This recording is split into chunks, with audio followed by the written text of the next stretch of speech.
안녕하십니까. 신의균의 군사TV 디펜스 브리핑입니다. 자, 오늘도 아주 중요한 군사안보 소식 알려드릴 텐데요. 지금 이 환태평양 해군 연합훈련이죠. 림팩.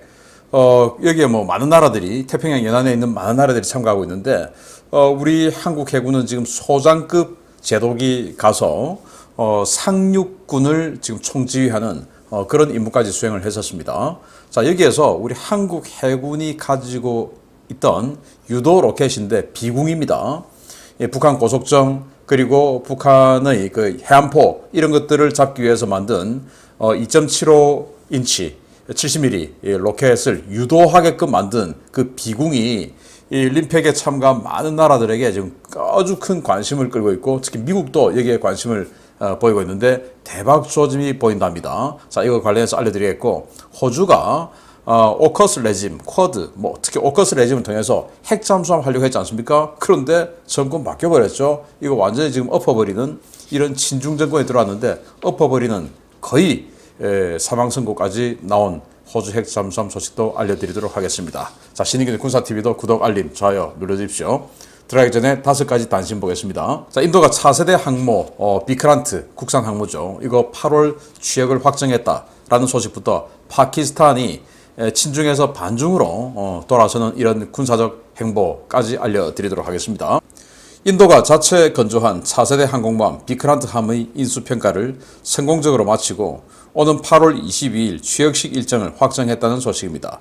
예정대로 취역식이 이루어질 경우에 최초 계획 수립부터 33년 만에 전력화되는 진기록이 수립될 전망입니다. 러시아가 지난 5월 지미니 섬 인근에서 우크라이나군의 바이락타르 TB2 무인 공격기가 발사한 대전차 미사일에 피격된 랩터급 순찰정을 공개했습니다. 한미 부분이 파괴되었는데 침몰 직전 겨우 인양해 수리 공사에 들어간다는 소식입니다. 우크라이나 동부 지역에서 벨라루스가 제작한 UBAK-25 드론이 격추되었습니다. 배회형 자폭 드론인 이 드론은 러시아군 장비 목록에 없는 것이어서 벨라루스가 러시아에 무기를 제공했을 가능성이 제기되고 있습니다. 영국이 프랑스와 공동 개발하기로 한 차세대 대함 미사일 도입 전까지 신형 함대함 미사일 도입을 백지화하기로 했던 기존 결정을 철회하고 노르웨이와 NSM 미사일 조달을 위한 협상에 들어갔다는 소식입니다. 대함 타격 능력이 없었던 영국 전투함들에게 드디어 함대함 미사일이 탑재될 수 있을 것으로 보입니다. 친중 정권이 실각하고 새 정권이 들어선 파키스탄이 당장 내년부터 군 현대화 예산을 20% 삭감하고 단계적인 군사비 축소를 선언했습니다. IMF 구제 금융을 받기 위한 조치인데 과거 임란칸 정권이 무차별적으로 추진해온 중국제 무기 도입에 제동이 걸릴 전망입니다. 자, 파키스탄이 반중 정권이 들어왔어요. 그동안 이 임란칸 친중 정권 때문에 정말 돈도 없으면서 중국의 차관을 받아서 차관 지원을 받아서 어마어마하게 중국제 무기, 그 말도 안 되는 저성능의 그리고 저신뢰성의 중국제 무기를 굉장히 많이 도입하는 계약을 체결했는데 또 도입 중에도 있고, 그런데 이제 이게 스탑이 되는 겁니다. 왜? IMF 구제 금융을 받으려고 하면 IMF가 돈을 빌려주는데 조건 없이 빌려줄 수는 없죠. 그래서 그 조건은 해외 차관 줄여라. 그 차관 중에서 민생이나 이런 것들을 위한 차관은 어쩔 수 없지만, 이건 무기 도입, 이거는 가장 먼저 제거되어야 할, 삭감되어야 할 그 차관이 되겠죠. 그래서 무기 도입 차관, 저거 예를 들어 중국이 그냥 공여해준다면 몰라도 중국은 어마어마하게 고리를 받고 차관을 주고는 그냥 뜯어내버립니다. 지금 이 파키스탄이 IMF 구제금융을 받게 되는 이 과정도 중국이 1대1로 그냥 고혈을 빨리다 보니까 이렇게 되는 거 아니겠습니까? 그래서 차관 줄여라고 되니까 결국 중국제 무기 도입이 중단될 위기에 처했다라는 반가운 소식이 있고, 자, 그리고 이제 우크라이나에서 이걸 격추했는데 이 드론입니다. 배회형 자폭 드론인데 벨라루스가 만들었어요. 해외 수출 기록이 전혀 없습니다. 그런데 우크라이나에서 공격을 하려고 하다 이제 격추가 되었는데 이게 이제 잔해예요. 자, 그러면은 두 가지 가능성을 볼 수 있겠죠. 벨라루스가 해외 판매 안 했으니까 그럼 벨라루스가 직접 우크라이나를 공격하려고 했던지, 아니면은 벨라루스가 러시아에 이걸 제공해줬을 가능성, 두 가지를 가지고 지금 우크라이나가 벨라루스에게 굉장히 불쾌한 이런 상황이다라는 소식 드리면서 중요한 소식 알려드리도록 하겠습니다. 호주 노동당 정권이 오커스 레짐을 박살내려는 움직임을 보이고 있습니다. 호주 노동당 2인자이자 부총리 겸 국방장관을 맡고 있는 리처드 말레스가 미국 호주 국방장관 회담을 앞두고 충격적인 발표를 했습니다. 취임 후 처음으로 미국과 국방장관 회담을 위해 7월 11일 워싱턴 DC로 출국한 리처드 말레스 호주 국방장관 겸 부총리가 호주의 원자력 추진 잠수함 도입을 백지화할 수도 있음을 시사해 논란이 되고 있다고 호주 매체들이 일제히 보도했습니다. 호주 일간 스카이 뉴스는 호주 미국 국방장관 회담을 위해 미국으로 출국한 말레스 장관이 비행기에 탑승하기 전 호주 안보 상황에서는 핵 잠수함보다는 하이테크 무기가 더 중요하다라고 말했다라며 이는 앨버니지 내각 출범 이후 달라진 호주 대외 정책의 방향성을 보여준다라고 평가했습니다. 스카이 뉴스는 이는 앨버니지 내각 출범 이후 나온 첫 번째 공식 메시지로 대단히 중요한 시그널이라며 앨버니지 총리는 원자력 추진 장치를 군함에 사용하는 것에 대한 국제 원자력 기구의 부담스러운 시선, 버지니아급 잠수함의 기술적인 결함, 중국 정부와의 관계 등을 고려해 이번 메시지를 보여준 것이다 라고 분석했습니다. 당초 호주는 지난해 9월 스캇 모리슨 당시 총리 주도로 미국, 영국과 오커스 레짐을 출범시키고 오는 2030년까지 버지니아급 공격원잠 2척 도입, 2040년 중반까지 8척 기술 도입 건조를 목표로 미국과 협상을 진행해 왔습니다. 3국은 호주의 공격원잠 전력화가 남중국해를 거점으로 활동하는 중국 전략원잠에 대한 억지력 향상에 기여할 것이라고 보고 중고 공격원잠 공여 등 호주의 조속한 공격원잠 전력화를 위해 다양한 방안을 논의해 왔는데요. 지난 5월 출범한 노동당 정권은 집권 한 달여 만에 모든 것을 원점으로 되돌려버렸습니다. 신임 말레스 장관은 야당 시절부터 공격원잠 도입보다는 콜린스급을 기반으로 한 재래식 잠수함 도입을 더 선호해 왔는데요.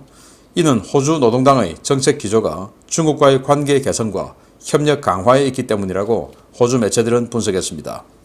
실제로 친중 성향의 말레스 장관은 취임 후 미국, 영국 국방장관보다 중국 국방부장을 먼저 만나 관계 개선과 협력 증진 방안을 논의했고 중국계 호주인인 페니 웡 외무장관 역시 최근 왕이 중국 외교부장을 만나 양국은 차이가 있지만 관계를 안정화시키는 것이 양국에게 이익이며 호주는 중국과의 유대를 통해 경제적 이익을 얻는 나라다라고 강조했는데요.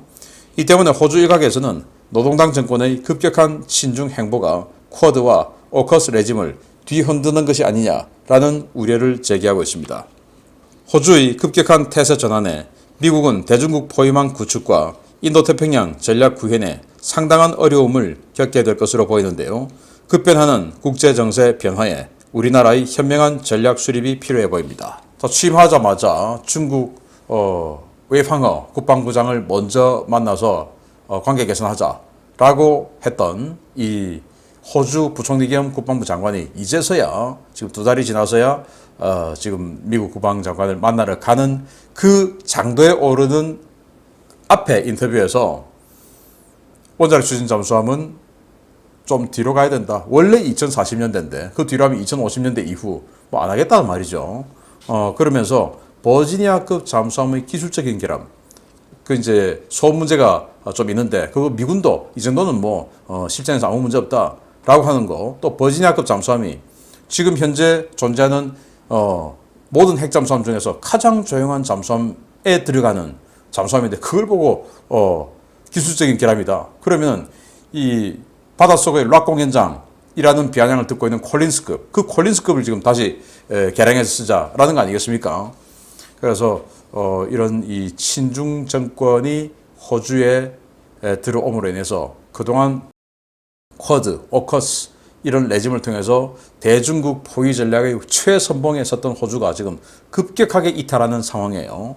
자, 이런 상황이다 보니까 이 한국의 중요성이 오히려 더 커진다라고 저는 봅니다. 그래서 뭐 그러한 것들을, 이 국제 관계들을 제가 이번 주말에 국방TV의 데일리 디펜스를 통해서 여기서 우리가 선택할 것은 어떤 이익이냐, 어떻게 선택을 해야 우리가 이익을 극대화하냐라는 것을 한번 분석해 보도록 하겠습니다. 아무튼 호주가 참 안타깝게 되었습니다. 자, 그리고 기분 좋은 소식 봅니다.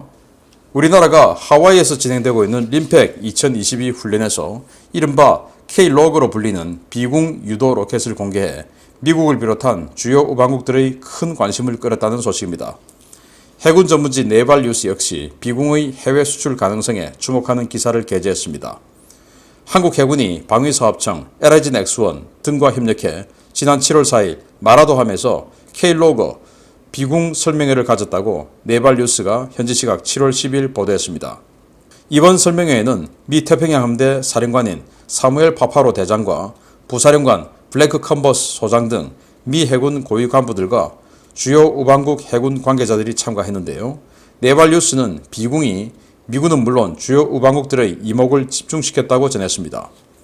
네발뉴스는 K-로그 시스템이 뛰어난 시커 성능을 바탕으로 한 발사 후 망각 기능을 갖췄으며 8km에 달하는 사거리를 갖췄음에도 선박과 트럭 등 다양한 플랫폼에 간단하게 통합할 수 있는 뛰어난 유연성을 자랑한다고 극찬했습니다. K-로그는 미군의 APKWS-2의 22,000달러보다는 비싸지만 파이어 앤 포겟이 가능하고 사거리도 더 길어 공격 헬기의 2.75인치 19발들이 로켓 포드에 만지할 경우에 헬파이어에 준하는 수준의 로켓을 38발이나 탑재할 수 있다는 강점 덕분에 주요 우방국 관계자들의 큰 관심을 불러일으킨 것으로 전해졌습니다. 네발뉴스는 K-로그가 현재는 지대함 버전으로 사용되고 있지만 공대함 및 공대지 파성형도 개발되고 있다고 전했는데요. 과연 이번 림팩을 계기로 얼마나 많은 나라에서 K-로그 구매를 추진하게 될지 기대가 모아지고 있습니다. 원래 이거 미국하고 공동 개발을 했었습니다. 그래서 지금 뭐 코브라 헬기나 이런 공격 헬기에 달고 다니는 그 2.75인치 즉 70mm 로켓 바로 그거예요. 그거에다가 적외선 시커를 갖다 붙여서 유도 장치를 붙인 겁니다. 그래서 지금 현재 공격 헬기에서 사용하는 그런 70mm 로켓은 직진하는 무유도 로켓이잖아요. 그걸 유도 장치를 붙여서 뭐 파이어 앤 포겟 적외선 탐지니까 딱 락온 딱 해서 딱 찍어주면 그 여론을 향해서 이제 들어가는 거니까 쏘고 나서 바로 이탈해도 되고 이제 만약에 공격 헬기에 장착한다면 이제 그렇게 되는 아주 뛰어난 무기인데 미군이 이제 이거 하다가 자기네들하고 방향성이 좀 안 맞다, 좀 가격이 좀 생각보다 비싸다 하고는 미군 빠져나가서 APKWS를 만들었어요.